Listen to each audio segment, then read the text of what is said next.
Ganito ang buhay ng isang nursing. Nagbiyahe na kami papunta sa destinasyon namin.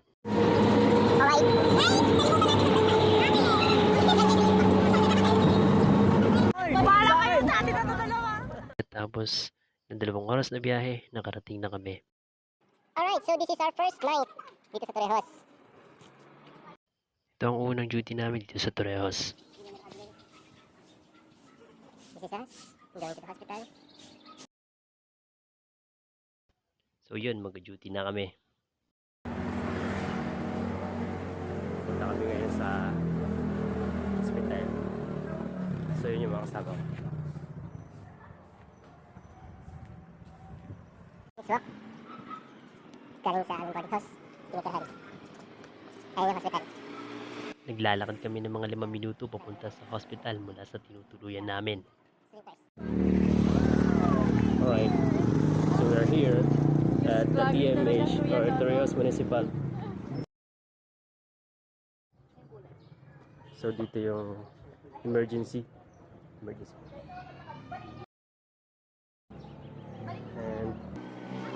Those are my group mates. Justin, Lena, Shelo, Lyra. We're going to enter na at the hospital. This is the entrance of the TMH. Those are my other classmates. Those are my other group mates. Si Julian, si Maricar, and si Jane. di na ako nag-video sa loob at kung ano yung mga ginawa namin. Lunch time! Yan ang init. Hi, Ria. Ito ang hotdog ni Alger. Ano namin ay lunchtime.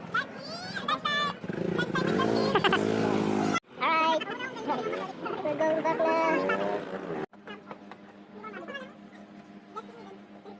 Kasi dapat kailangan makita tayo ng CI natin lagi. Mga ilang minuto lang, pumunta na ang CI namin. At nag-proceed na kami sa mga kanya-kanya namin pupuntahan. Dahil bawal talaga gumamit ng cellphone sa loob ng hospital. Okay, so pabalik na kami, pauwi na kami. Wait lang.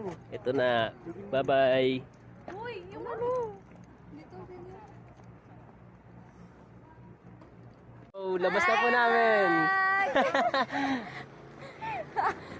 Dito, na kami sa boarding house namin. Pabalik na kami.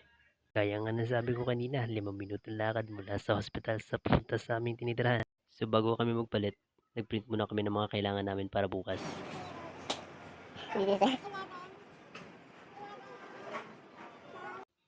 Dito, pahinga na kami. Dito mag-ano kami. Rest.